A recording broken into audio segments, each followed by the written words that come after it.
एक साल तक मुर्दों को नहलाने वाली खातून ने कुछ नसीहतें की हैं, आप भी सुनिए। नंबर 1, यू ओन नथिंग, कुछ भी आपका नहीं है। Your wealth, your house, even your body, आपका घर, आपकी दौलत, ताकि आपका जिस्म भी आपका नहीं है। नंबर 2, डेथ डजंट डिस्क्रिमिनेट, मौत उम्र नहीं देखती। कहती है कि मैंने बहुत छोटे बच्चे को भी, बड़ी उम्र की खातून को भी, किसी बड़ी माई साहिबा को भी, सबको नहलाया है।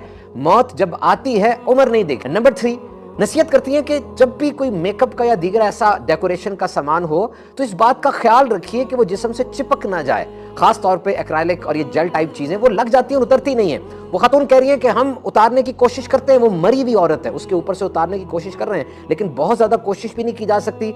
और फिर ऐसी हालत में जब उसको कब्र में डाला जा रहा है और सस्पिशन है, शक है उसकी प्योरिफिकेशन के ऊपर, ये तो अच्छी बात नहीं है। और फिर कहा कि कब्र वो पहली जगह ना हो जहां आपको पूरी तरह ढांप कर भेजा जा रहा है, बल्कि दुनिया में रहते हुए अपनी ड्रेसिंग और अपने कपड़ों के मामलात में हदायत को फॉलो जरूर कीजिएगा। याद रखिए, इंसान की एक इंस्टिंक्ट है कि जब भी उसको धक्का लगता है, जब भी उसे कोई तकलीफ पहुंचती है, उसके मुंह से वही अल्फाज निकलते हैं जिसकी जबान को आदत पड़ी होती है। जैसे आप बाजार में जा रहे हो, बाइक पर हैं, आपके पांव के ऊपर कोई गाड़ी का टायर आ जाए या कोई एकदम लग जाए, अचानक मुंह से क्या निकलता है? अक्सर औकात गालियां या बुरे अल्फाज, क्योंकि जबान को उन अल्फाज की आदत पड़ी होती है। डॉक्टर्स अपनी मेमोरी शेयर करते हैं कि बाज अफराद ऐसे हैं जो मरते वक्त कहते हैं नाच दिखाओ, रीडर्स डाइजेस्ट पढ़ाओ, इस तरीके से अखबार मांगते हैं, क्योंकि सारी जिंदगी यही जबान पर रहा। कोई कहता है चारा डालो, कोई और किसी किस्म की बात करता है।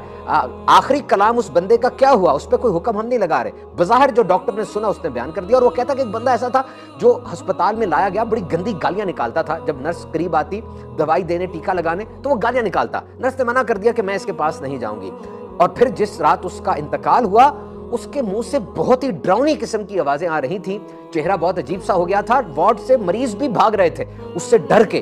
बाद में जब वो दुनिया से चला गया, पूछा गया तो पता चला कि वो अपनी मां को मारा करता था। और इसी तरह एक नर्स थी जो पिलिएटिव केयर की नर्स थी, यानी वो अफराद जो कि मिटिगेट करते हैं सफरिंग को और ऑप्टिमाइज करते हैं क्वालिटी ऑफ लाइफ को। वो मरीज जिनको डॉक्टर कह चुका है कि अब तुम्हारी जिंदगी के थोड़े दिन बाकी हैं, ऐसी नर्सेस उनके साथ रहकर उनकी क्वालिटी ऑफ लाइफ को बेहतर करती हैं। उन्होंने लिखा कि मैंने 1000 ऐसे मरीजों के साथ वक्त गुजारा और मुझे वाज़े तौर पे लगा कि जब मौत इतनी करीब नजर आती है, हार्ट अटैक हो गया या कैंसर की निशानदही हो गई, अब वो बंदा झूठ नहीं बोल रहा होता। He cannot mess up, वो सच्ची बात कर रहा होता है, ज़बान से सच्चाई जारी हो जाती है। और ऐसे वक्त में किसी ने ट्रॉफी नहीं मांगी, डिग्री नहीं मांगी, बल्कि सब ने कहा कि हमें हमारी मोहब्बत से मिला दो, रिलेशनशिप से मिला दो, हमारे करीबी लोगों को हमारे और करीब लेकर आओ। और वो कहती है कि ऐसा ना हो कि आपको जिंदगी के आखिरी लम्हात में जाके इन रिश्तों की और इन बातों की कदर का पता चले। जाग जाएं, पहले इन रिश्तों की कदर कर लें। और इसी तरह एक शख्स एक जगह पे 44 साल तक, 44 इयर्स तक मैनेजर रहा और उसने अपनी जिंदगी में 12,000 मौतें देखी। वो जगह ऐसी थी जहां टर्मिनली इल, यानी बहुत ही बूढ़े या बहुत ही बीमार अफराद को लाया जाता था। उसने अपनी जिंदगी कुछ सबक शेयर किए। Number 1, resolve your conflicts before you go. अपनी तमाम रंजिशें, झगड़े, बुग़्ज़, कीने, हसद, ये सेटल कर लें। तुम गठरी बना के रखते हो, उसमें जमा करते रहते हो कि आखिर में उतार दूंगा, वो आखिर कब आएगी पता नहीं चलता। कहने लगा, एक बाबा कह रहा था कि मेरे भाई को फोन मिलाओ, मैंने उसकी जमीन हत्या ली थी, मैं अब उससे माफी मांगना चाहता हूं। जब भाई को फोन मिलाया गया, भाई ने आगे से कहा, अब तो बाबा दुनिया से जा रहा है, मैं खुद ही हत्या लूंगा, खुद ही उससे जमीन ले लूंगा। नंबर 2, कहने लगा, दूसरों से सीखने का, दूसरों से तजुर्बा हासिल करने का जज्बा पैदा करो। ये कहना कि मैं सब कुछ कर सकता हूं या मैं सब कुछ कर लूंगा, ये फील एम्पावरिंग, इसमें एक लगता तो है कि मैं बड़ा बंदा हूं, बड़ा कुछ हूं, लेकिन सीखने की राहें खत्म हो जाती हैं, कुछ नया अंदर नहीं आ रहा होता। अगर चाहते हो नया इनपुट, दूसरों से सीखने का जज्बा पैदा करो। Number next, feel happiness in small things. छोटी छोटी चीजों से खुश होना सीखो।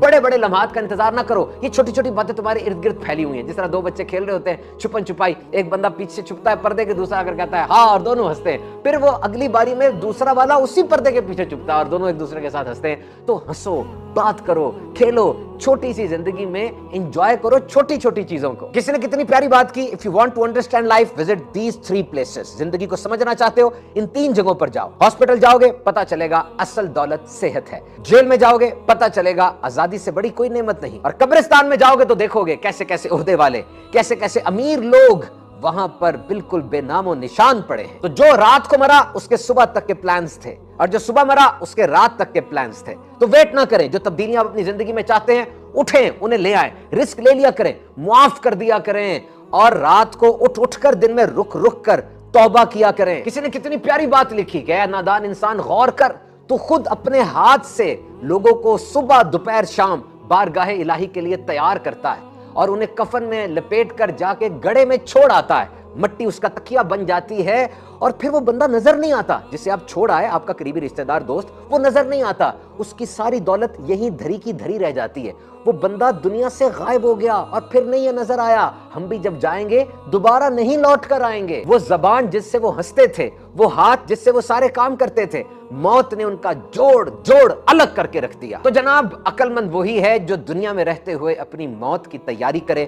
موت کو کثرت سے یاد کرنے سے دل میں بے رغبتی بڑھتی ہے دنیا کی۔ اللہ سے تعلق مضبوط کیجئے اور نبی پاک صلی اللہ تعالی علیہ وسلم کے طریقے پر عمل کیجئے تاکہ ایک اچھے انداز سے ہم دنیا سے جانے میں کامیاب ہو جائیں۔